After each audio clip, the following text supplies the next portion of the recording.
It was a Friday night like any other. Rain whispered against my window, and the room was dim, lit only by the pale glow of my monitor. I was on Discord with 3 friends, Kyle, Jamie, and Lex. We'd just finished a couple of rounds of Phasmophobia, the usual spooky game night ritual. As we scrolled through Twitch for something to watch, Lex's voice cut in through the headset. "Yo, guys, do you see that? A Twitch channel had gone live. The username was Ghost of Travis 87. None of us said anything for a moment. The name hit hard. Travis was our friend, was. He died almost exactly a year ago in a car accident coming back from a camping trip. We'd all been there. The truck flipped. He didn't make it. I hesitated. That can't be real. But it was his profile. The same old profile picture.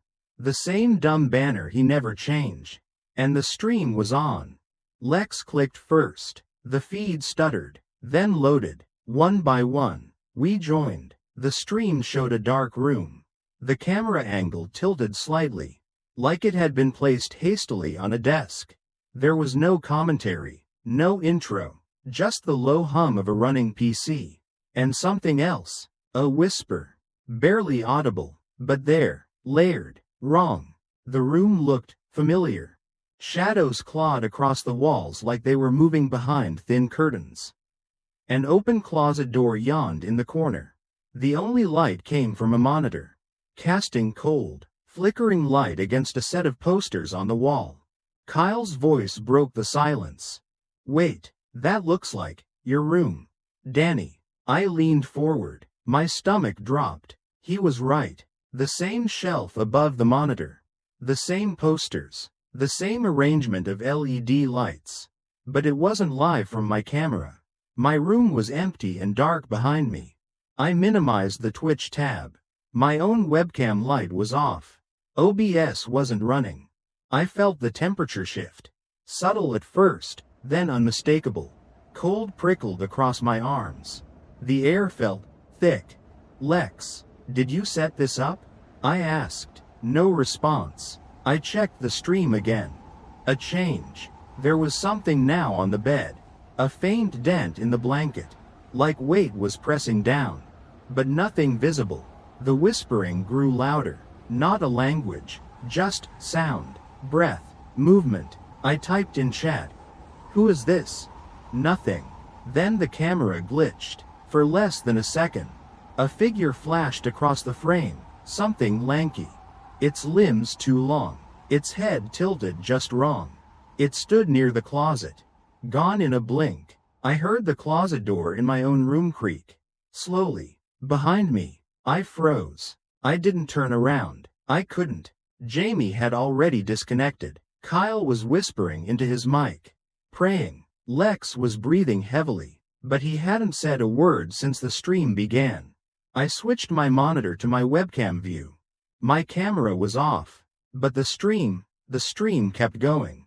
Live. It was now showing the inside of a closet. Mine. From the inside, there were scratch marks on the wood. Long, deep, desperate. And then, the feed spoke. It wasn't Travis's voice. It wasn't any voice I knew. It wasn't even fully human. It rasped in rhythm, glitching through syllables like broken glass in a garbage disposal. ULETHIMDIE. I slammed my laptop shut. It didn't stop. The sound kept bleeding from my headset. I yanked the cable. Still didn't stop. The whispering was in the room now. I turned. The closet was closed. But I hadn't moved. My phone buzzed. One notification. A stream invite. From Ghost of Travis 87. The title. Looking out from the dark. I blocked the account. Deleted the app. I unplugged my PC. But that night, as I tried to sleep, I saw the flickering blue glow of a monitor from behind the closed closet door. There was no PC inside. Only darkness. And somewhere within it, movement.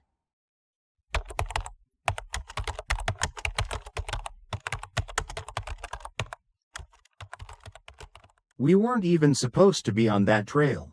Alicia and I had taken a wrong turn during our weekend hike in the Appalachians. Our GPS had lost signal hours ago, and the old paper map in my backpack was soaked through from the sudden storm. The rain came down like nails, each drop biting into my jacket. Trees groaned around us in the wind, and visibility dropped to maybe 10 feet.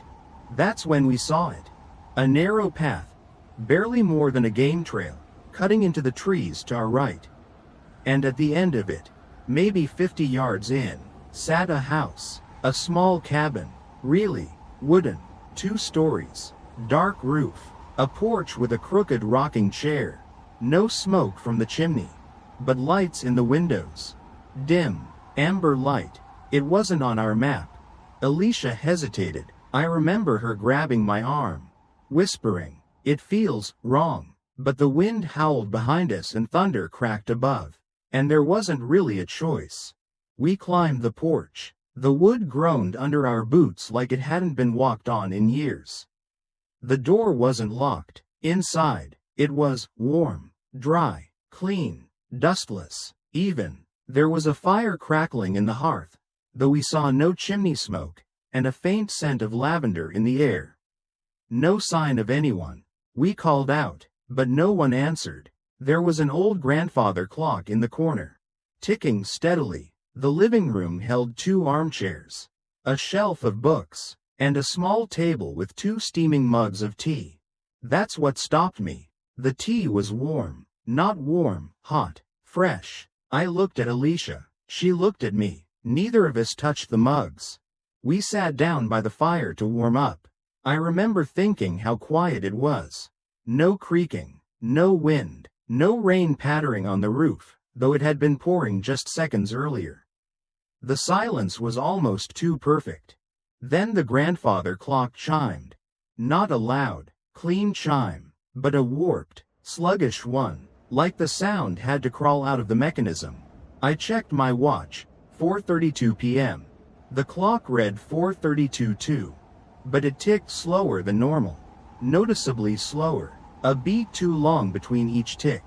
And then Alicia asked, "How long have we been here?"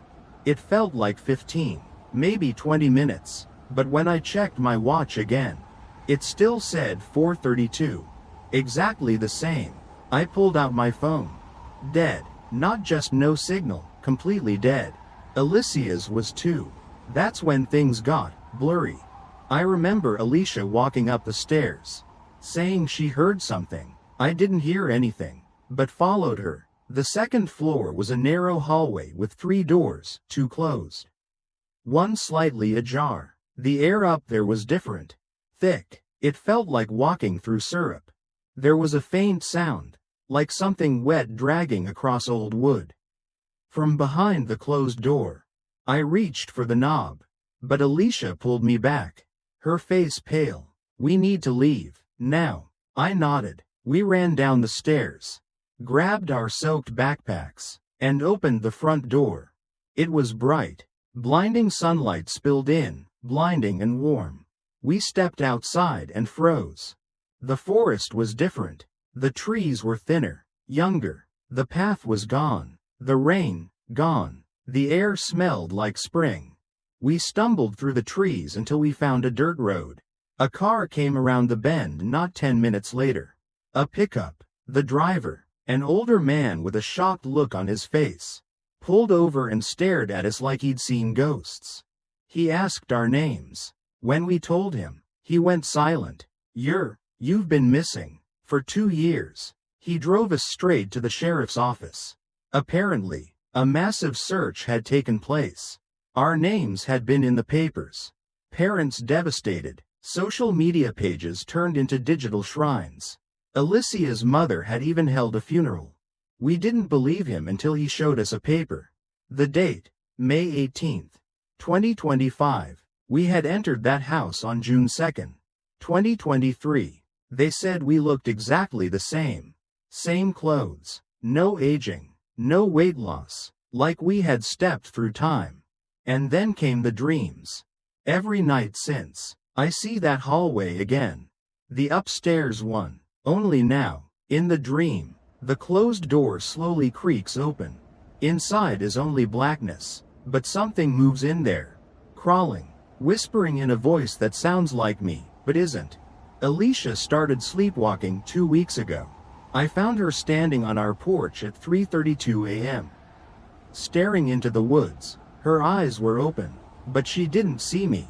I called out to her. She turned, slowly, and said, "The clock stopped, but it wants to tick again."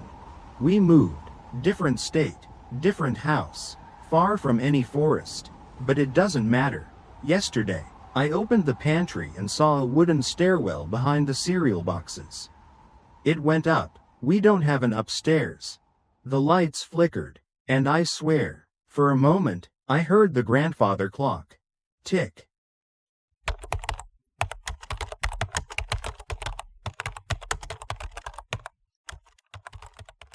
I never used to believe in haunted places. Ghost stories were just that, stories. Until a business trip last October changed everything. The hotel was old, maybe even historic. It stood quietly on the edge of a small town in Oregon, with ivy crawling up its brick facade and an unsettling stillness that lingered even during the day. The front desk clerk barely looked up when I checked in, just slid a worn key across the counter and muttered, "Third floor, room 304. The hallway leading to my room was narrow, lined with faded wallpaper that curled at the corners. The carpet underfoot muffled my steps, but it had a damp, spongy feel, like it had soaked up more than just water over the years. The lights flickered as I passed, casting long, uneven shadows. Inside, the room smelled faintly of mildew and something else I couldn't place, metallic, almost sweet. The bed was too low to the floor. The window wouldn't open, and the overhead light buzzed like a dying insect trapped behind glass.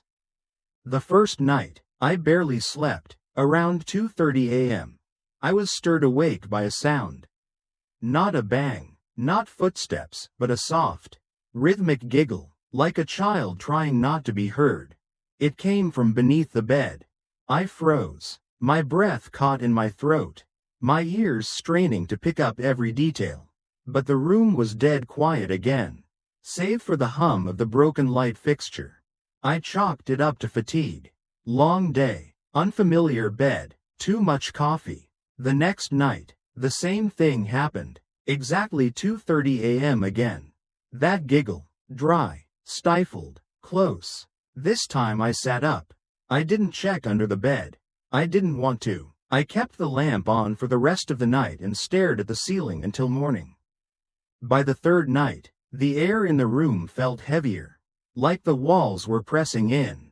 Even the silence seemed thick, suffocating. I thought about asking the front desk for a different room, but the hotel looked nearly empty. I hadn't seen another guest since I arrived. That night, I woke not to a sound, but to the feeling that something was wrong. The bedsheet was off one corner, and when I reached down to straighten it, my hand brushed against something cold and wet beneath the edge of the bed frame. I jerked back, heart pounding. I grabbed my phone, turned on the flashlight, and leaned over cautiously. There was nothing, but when I looked closer at the sheet I had just touched, there were marks on it. Faint, smudged fingerprints, too small to be from any adult. 4 of them, dark, muddy, like a child had crawled up from the floor and gripped the mattress. I didn't sleep again after that. The morning of my checkout, I decided to tell the front desk, just in passing, maybe it was mold, or rats. I wasn't even sure what I was going to say. I just needed someone to tell me it wasn't what I thought. The clerk was a different man this time. Older, sharper eyes. When I handed him the key, he frowned. "Room 304? He asked. I nodded, too tired to explain. He looked down, then back at me. "Sir, that room's not supposed to be in use." I blinked. "What do you mean?" He hesitated, then leaned forward, voice low. "Room 304's been closed since last November. After the incident." "What incident?" He opened a drawer, pulled out a ledger, and flipped back a few pages. You're not on file for that room. You're not supposed to have the key. He looked at me again, now visibly uneasy. Where did you get it? I looked down at my suitcase, confused. The desk clerk gave it to me. He shook his head. I've been here all week. No one else has worked the front. I left the hotel without another word. I didn't ask for a refund. I didn't try to explain. I just left. Back home, I tried to look it up. Room 304, Oregon, hotel incident. I found a small article on an obscure news site, almost buried. Last year, a man traveling for business had reported strange noises in the night. The cleaning staff found him 3 days later, curled under the bed, eyes wide open, mouth still twisted into a scream. His fingernails were torn, and there were tiny handprints, hundreds, all over the underside of the mattress. The article ended with a quote from the hotel manager.